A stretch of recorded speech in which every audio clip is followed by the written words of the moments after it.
नमस्कार दोस्तों, यह है Bihar technical training centre AC PCB repair. और मैं आज आप लोग को बताने वाला हूं स्विंग मोटर।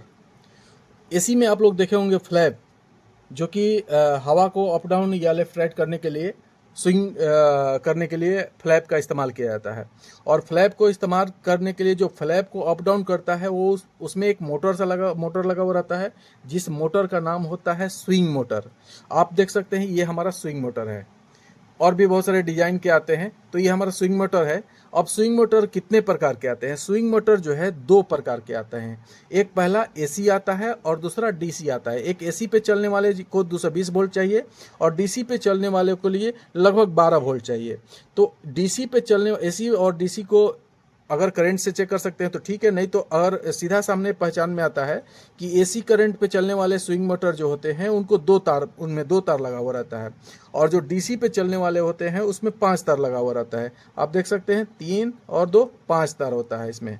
अब ये 5 तार में एक कॉमन होता है और 4 जो होता है आपका होता है उसमें इसके अंदर में कॉइल लगा हुआ रहता है, जिसमें इसमें एक स्विंग मोटर में 4 कॉइल, इसके अंदर में डायग्राम ऐसा है, मैं अभी सब बताने वाला हूँ।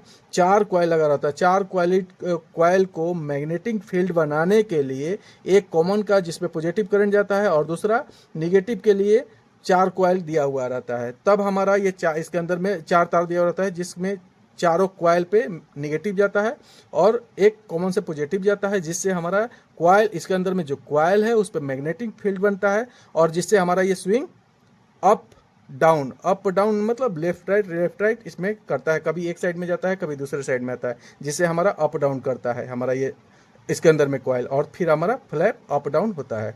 आइए हम सबसे पहले इसके डायग्राम का तो सबसे पहले आप लोग को क्लियर हो गया होगा कि 5 तार वाला डीसी स्विंग मोटर होता है। अगर आप देखते ही एक बार में क्लियर कर लीजिएगा कि 5 तार मतलब डीसी स्विंग मोटर है और 2 तार का मतलब होता है कि वो एसी स्विंग मोटर है। अब ये काम कैसे करता है और कहाँ कहाँ से कनेक्ट होता है, कौन कौन से ऐसी इसको काम करवाता है, मैं आपको बताने वाला हूँ। तो सबसे पहले हम डायग्राम से एक डायग्राम बना लिए हैं और डायग्राम के थ्रू मैं आप लोगों को बताने वाला हूँ। ये हमारा डायग्राम हो गया।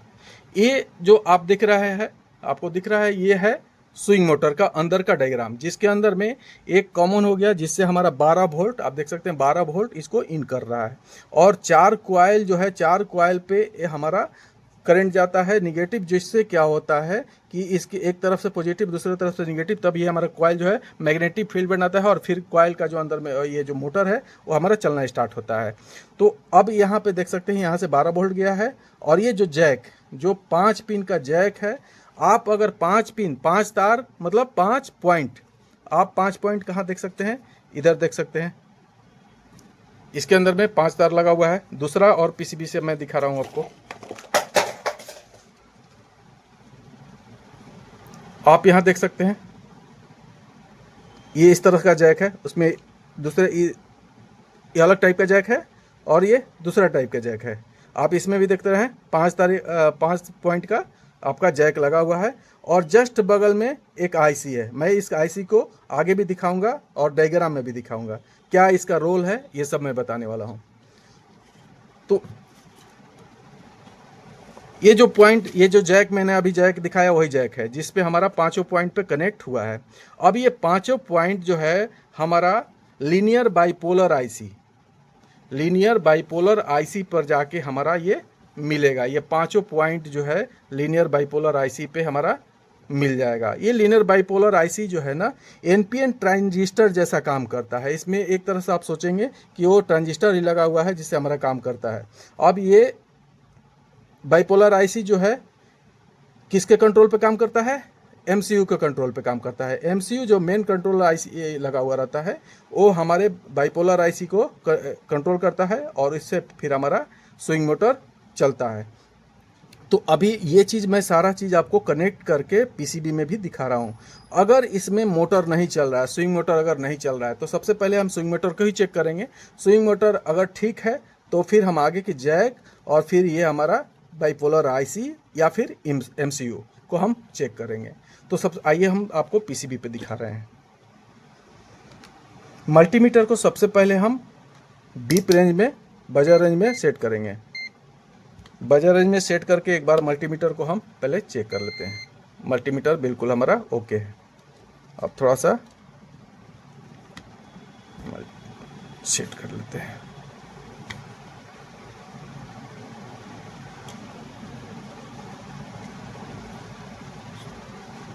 आप देखेंगे इसमें जो 5 पिन है, एक पे करंट आएगा कितना, 12 वोल्ट।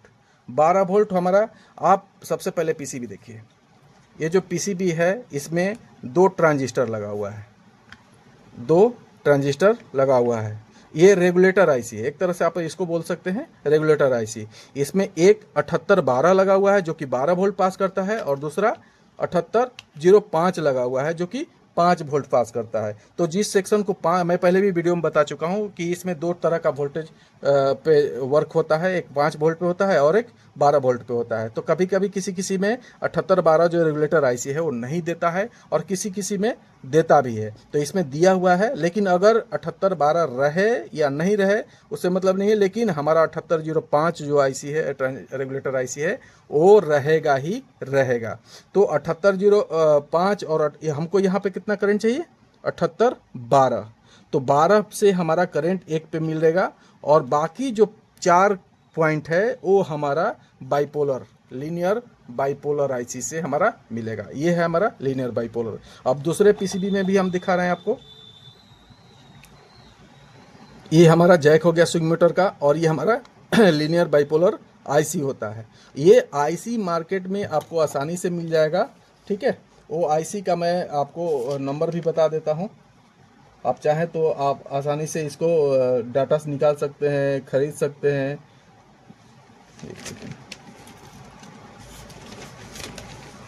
2003 करके आता है, 2000 ये 6504 करके भी आता है। आप इसको खरीद सकते हैं आसानी से, कोई बड़ा चीज़ नहीं है। 2003 और 2003 और 6505 भी आप इस आईसी को खरीद के लगा सकते हैं। अगर आप इसको डाटा शीट निकालते हैं तो पूरा क्लियर हो जाएगा। अगर आप पूरी तरह से डाटा निकालना चाहते हैं तो ULN 2003, इसको आप डाटा शीट निकालेंगे तो इस रेंज में जो भी आईसी होगा, इसके जगह पे जितने भी आईसी होंगे वो आपको मिल जाएंगे। लेकिन सबसे पॉइंट है कि इसमें 16 पिन का ही आईसी होनी चाहिए, इसमें 16 पिन का ही आईसी होना चाहिए। अब 16 पिन में जो 8 पिन होता है वो इनपुट के लिए काम करता है, और 8 पिन होता है जो आउटपुट के लिए काम करता है। लेकिन इसमें जो 8 नंबर पिन होता है वो ग्राउंड होता है। अगर ये आईसी का बॉल देख रहे हैं, जो 8 नंबर पिन, ये जो आईसी का पॉइंट देख रहे हैं, इस पॉइंट से ही हम 1 नंबर स्टार्ट करते हैं। तो 1 नंबर से जो हमारा आईसी का ये स्टार्ट होता है, तो यह होता है 8वां नंबर। ये 8वां नंबर जो होता है वो हमारा होता है ग्राउंड। मैं एक बार चेक कर लूं।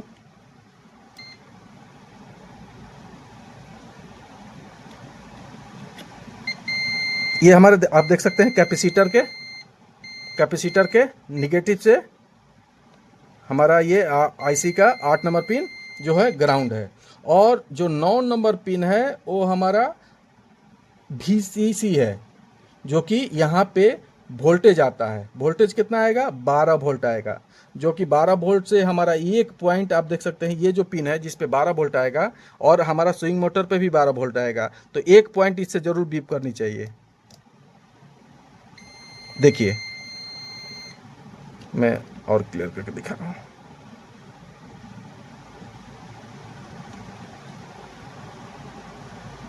ये हो गया पॉइंट, और यहाँ का एक, इस पे 12 वोल्ट आएगा और इस पे भी 12 वोल्ट आएगा, इसलिए दोनों बीप कर रहा है। अब इसके बाद हमारा जो बाइपोलर आईसी है, इस पे हमारा जो स्विंग मोटर है, इस स्विंग मोटर का बाकी 4 पिन, 4 जो तार है वो आके कनेक्ट होगा। तो आइए थोड़ा सा मैं दिखाता हूँ। एक तो आपका हो गया 12 वोल्ट इन करने के लिए हो गया। आप देख सकते हैं रेड तार जो है ना, इसमें रेड तार, ये हमारा हो गया 12 वोल्ट, दिख रहा है, ये 12 वोल्ट जो है इन कर गया इसमें। अब उसके बाद दूसरा पिन हमारा आईसी के एक पॉइंट से मिलना चाहिए। मिल गया। तीसरा पिन आईसी के एक पॉइंट से मिलना चाहिए, मिल गया। चौथा पिन आईसी के एक पॉइंट से मिलना चाहिए, मिल गया। और पांचवा पिन आईसी के एक पॉइंट से मिलना चाहिए। मतलब कि हमारा बाकी जो 4 पिन है, तार है, वो हमारा आईसी के कितने नंबर पिन से मिला है? 16, 15, 14, 13 नंबर पॉइंट से हमारा ये क्या मिला है? स्विंग मोटर का जो बाकी का तार है, एक जो 12 वोल्ट हो गया वो तो अलग मिला, ये आपका जुड़ा हुआ है 10 नंबर 11 नंबर पिन से, सॉरी ये हमारा 9 नंबर पिन से मिला है। 1 2 3 4 5 6 7 8 9 नंबर से हमारा मिल गया है 12 वोल्ट। और बाकी जो 4 पिन है वो 16 से, 15 से, 14 से और 13 से, 4 पिन से हमारा ये स्विंग मोटर मिला है। जो कि स्विंग मोटर हम चेक कर सकते हैं ख़राब है, बढ़िया है। अगर बढ़िया है तो ठीक है, फिर हमारा आईसी में प्रॉब्लम होना चाहिए या फिर एमसीबी में प्रॉब्लम होना चाहिए। तो अब ये हमारा इनपुट क्लियर हो गया। ये बाइपोलर आईसी है, आप यहाँ पे देख सकते हैं। आईसी का नंबर भी लिखा होगा, इस पे आईसी पे लिखा हुआ है, लेकिन तो क्लियर समझ में नहीं आ रहा है। लेकिन वो ज़्यादातर 2 ही आईसी यूज होता है, 6504 और 2003 आईसी जो है वो ज़्यादातर यूज होता है। अब यहाँ से जब निकलेगा तो हमारा जो जाएगा एमसीयू के पास, एमसीयू के पास जाएगा। अब यहाँ पे भी देख सकते हैं,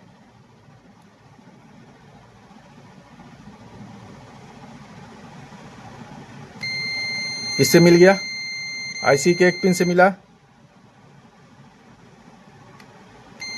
दूसरे पिन से मिला, तीसरे पिन से मिला।